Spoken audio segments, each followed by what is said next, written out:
আমাদের জোবানের 5টা নাটক আসতেছে এবার। তৌসিফের 4টা, ফারহানের 4টা, ইয়াসরানের 2টা। আর এদিকে নায়িকা দিতে মেহজাবিনের একটা আসতেছে, তানজিন তিশার একটা আসতেছে, পায়েলের একটা, সাফা কবির একটা। 65% পর্যন্ত বিদ্যুৎ সাশ্রয়ী হাইসেন্স এসি। হাইসেন্স। সব মিলে সিএমবির ঈদ আয়োজন কেমন হতে যাচ্ছে? আচ্ছা, তো আমরা সিএমবি এবার 20টা নাটক নিয়ে আসার কথা ছিল। তো এখন পর্যন্ত 15টা নাটক স্পন্সর লক হয়েছে। তো আমরা আশা করি যে 15টা তো আসবে ইনশাল্লাহ।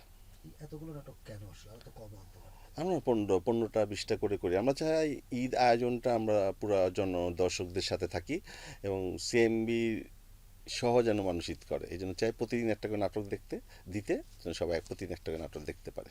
এবারে নাটকগুলো আসলে কি ধরনের বা দর্শক কিভাবে নিতে পারে? এবার একটু রোমান্টিক নাটক একটু বেশি আছে, রোমান্টিকও আছে, কমেডি নাটক আছে, এগুলো একটু বেশি বেশি আছে।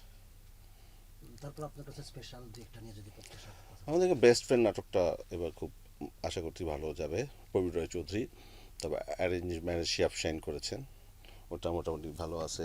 তারপরে প্রেম ভাই একটা করেছি ইমরুর রাফাতের, ওটাও ভালো হয়েছে। তারপরে তসিফের প্রেম দিওয়ানা একটা, মন দিওয়ানা একটা করেছি, ওটা খুব ভালো। এছাড়া অনেকগুলো বাজি নাটকটা খুবই ভালো বাজিটা আছে, পেলাম, বাজি। খুবই ভালো হয়েছে। তো এইরকম আরও অনেকগুলো নাটক আছে যে ভালো। মানে সিএমবির এই বড় আয়োজন আসলে কেন নাটক? মানুষ যেগুলো সিনেমাতে করে, আপনি এর আগেও বলেছি, আসলে নাটকেই অনেক আয়োজন, পোস্টার করা বা এক ধরনের প্রচারণা বা একটা উৎসব উৎসব ভাব নাটক ঘিরে। আমরা আমি আগে থেকে বলেছি আমরা আসলে এটা ভালোবেসে করি, এবং আপনি আমার টিমের ভিতরে এসে দেখবেন একটা স্পিড আছে, আছে। আমরা প্রত্যেকটা প্রজেক্ট খুব ভালোবেসে করি এবং যত্ন সহকারে, এবং ডিরেক্টর, নায়ক নায়িকা সবাই আমাদের অনেক সাপোর্ট করে। তো আমরা এমনভাবে করতে চাই যেন দর্শক নাটকে কানেক্ট থাকে। এই জন্য আমরা মানুষকে সবসময় জানাতে চাই আমরা একটা ভালো প্রজেক্ট করতেছি। আমি একটা ভালো প্রজেক্ট করলাম, যে মার্কেটিংটা ঠিক মতো না করি তাহলে তো মানুষ দেখবে না। তো এই জন্য আমরা চেষ্টা করি মানে যতটা বেস্ট মার্কেটিং করা যায়। ভ্যালেন্টাইন ডে আপনারাই ছিলেন, জি। মন্দরে একদম বিশাল, হুম। একদম পুরো নাড়া দিয়েছে, ওইটার প্রাপ্তিটা আসলে কি বলবো। আলহামদুলিল্লাহ, আমরা একটা মেসেজ পুরা ইন্ডাস্ট্রিকে দিতে চাই যে নাটকও বড় পরিসরে হতে পারে। নাটক স্পন্সরে যেন ফিল করে যে না, নাটক স্পন্সর করা যায়, কারণ আমাদের এখানে স্পন্সর সংকট অনেক আছে। তো আমরা কিছু বড় প্রজেক্ট করি, যে নাটক কোনো ছোট বিষয় না, এটাও একটা বড় বাজেটে হয়। এটার সাথে অনেকে জীবিকা নির্বাহ, অনেকে অনেক সময় যারা মানে মার্কেটিংয়ে আসেন বিভিন্ন বড় বড় কোম্পানি, তারা ভুলে যায় যে নাটক যে একটা অনেক বড় সেক্টর, এখানে আমরা কোটি কোটি মানুষ নিয়ে দর্শককে দেখাই।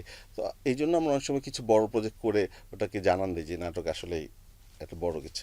আমাদের জোবানের 5টা নাটক আসতেছে এবার। তৌসিফের 4টা, ফারহানের 4টা, ইয়াসরানের 2টা। আর এদিকে নায়িকা দিতে মেহজাবিনের একটা আসতেছে, তানজিন তিশার একটা আসতেছে, পায়েলের একটা, সাফা কবির একটা। তারপরে দেখে স্পর্শিয়ার একটা আসতেছে। আর বেশি আসতেছে আমাদের এবার কেয়া পায়েলের 3টা, আর এর 6টা আসতেছে, টোটিনি 6টা আসতেছে।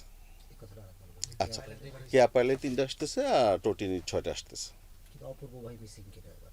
এবার অপূর্ব ভাই মিসিং ইনশাল্লাহ কমেডিতে থাকবে। এটা অ- কোনো মানে, কারণ হলো উনি দেশের বাইরে, দেশে থাকলে হয়তো ইনশাল্লাহ এমনিতে শুটিং করতে পারতাম। কিন্তু সিএমবির সাথে অপূর্ব একদম নামটা মানে ওতপ্রোতভাবে জড়িত, এটা এবার কোনো কষ্ট দেবে কিনা আপনাকে? অবশ্যই, আমি যখন সিএমবি নাটকের জন্য শুরু করছি তখন অপূর্ব আমাকে অনেক সাপোর্ট করছে। প্রথমে অপূর্ব সাপোর্ট করছে, পরে মেহজাবিন তিশা আপু, নিশো ভাই অনেক সাপোর্ট করছে। তো আমার নাটক স্টার্টিংয়ে অপূর্ব অনেক সাপোর্ট ছিল, এবং আমি চাই সিএমবি যতদিন থাকবে অপূর্ব নাটক যেন সিএমবিতে আসতে থাকে, এটা অবশ্যই চাই। এবং অপূর্ব মিসিং হলে আমাদেরও একটু মন খারাপ লাগে যে আমরা বলতে পারতেছি না এবার অপূর্ব নাটক নাই।